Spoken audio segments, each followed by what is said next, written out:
Hi, today we're going to go through our 5th Bryan Danielson match in his AEW run. This was against Bobby Fish on Dynamite in October 17th, I think it was, 2021.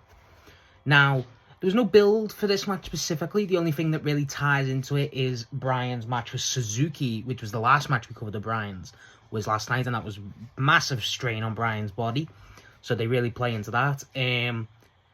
Bryan in this match doesn't really look worse for wear, but he takes a back seat and Bobby Fish does a lot of the stuff, but not going to get into it. This was the main event of the Dynamite, and it was around a 10-15 minute match. So it was pretty good. Bobby Fish done a lot of the lifting in this match, which is not a problem. A lot of it was, at the start of it, Bobby Fish was just... Bryan was trying to get something going, but Bobby's kicks and strikes were just interrupting his flow, not letting Bryan get anything away. And then it just started after Bobby Fish basically got Bryan by the post and started like whacking the leg.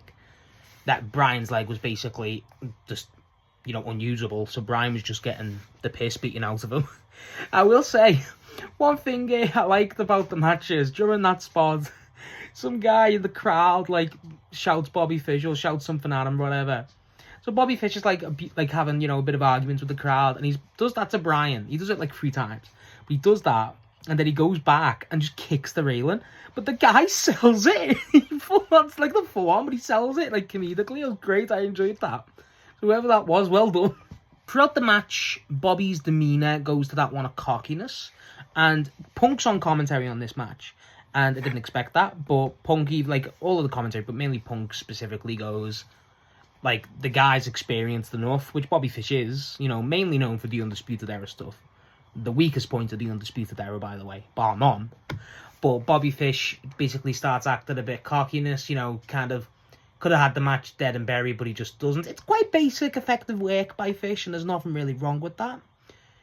Just cockiness, and then Bryan gets back into the match due to kicking out and then getting a reversal. Bryan starts targeting Bobby's leg, which Bobby's been kicking and just abusing this one leg. That I think was abused during Suzuki's match with Bryan.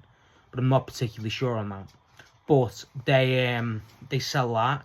Bryan gets an ankle lock or two on Fish. There's one point where he does, I think it's a belly to back. Point is, he has Fish in the ankle lock.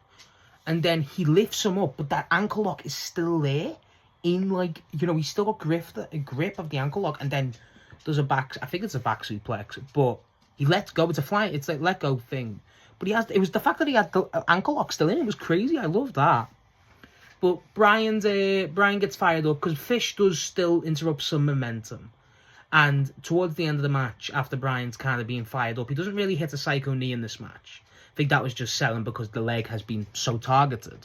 Some of the kicks and striking by Fish were great. I will say that they look solid. But after Bryan starts getting back in the match, he gets to a point where they both got Bobby Fish gets an ankle lock on Bryan, or a knee lock, I think it was, and then Bryan reverses it and gets so they're both in a knee lock, and it was great. They're both standing there screaming at each other. They're hitting each other with the elbow, one the other. The crowd's hot. I think it's still Miami because they're going to see, and after that, they're still hitting each other with the elbows.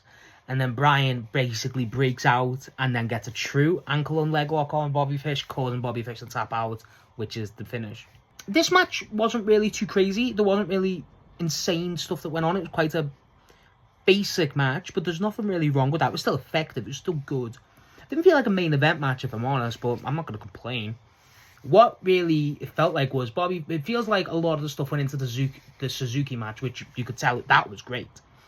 And this match was just kind of, we had this plan anyway, so we're going to continue it. And I still enjoyed that because it was a good show out for Bobby Fish, I will say. I thought Bobby Fish looked great. He worked as an effective heel. It wasn't the greatest work ever, but, got it over that he was the heel quite well. The guy was clearly had a game plan and stuck to it well in terms of, I'm going to just be cocky and I could have won this match, but I'm just going to basically play with my food for a bit. But then when Bryan starts getting involved, it's a straight... I can't handle it. He looks like a coward when he's getting beaten up, which is great. I thought that was really effective by Bobby Fish. Bryan in here does take a back seat. It feels like Bryan only has 5 minutes worth of stuff to do, and that's not a bad thing. He sells the pain of his leg great. I honestly, I wonder how much that was worked. But probably wasn't a lot of pain through the Suzuki match because it's Suzuki, so you're probably going to be hanging on by a thread. So I wasn't surprised about that. I was pleasantly surprised how much this match was of not say of quality. It's a Bryan match. It's always going to be a quality, but I just feel like this could have been a lot worse. But because of the quality of Bryan and obviously Bobby Fish, you got to give him credit, a lot of credit really. It was great. It wasn't as good as the Suzuki or Kenny matches. God, no. It wasn't as good as the Nick Jackson match. This is probably the weakest match you've watched so far. But it's not a bad match. It's just a bog standard, solid match. It's not match this is not gonna be one of the matches we look back on the run and go, wow, what a work. No, it's not. It's just gonna be a match we watched, enjoyed, good 15 minutes worth of work, and move on. What happened at after the match? I feel like I don't think this was explicitly mentioned, but it makes sense if it was. Bryan gets named in the Full Gear tournament bracket. Again, that's his next match, but I assume that was the thing with the match, but I don't think they mentioned that, so that makes sense, but I just didn't want to not mention that. What do you think of the match, if you've seen it? What's your opinions on Bobby Fish? Because I don't really care for Bobby Fish. I don't hate him. I just think, besides the Undisputed Era and small bit in ROH, that's it. Rid the guy, really. Like, there's a reason he's not wrestling anymore. He's fighting on Jake Paul undercards. But yes, what do you think of the match? And we'll be back with the next one.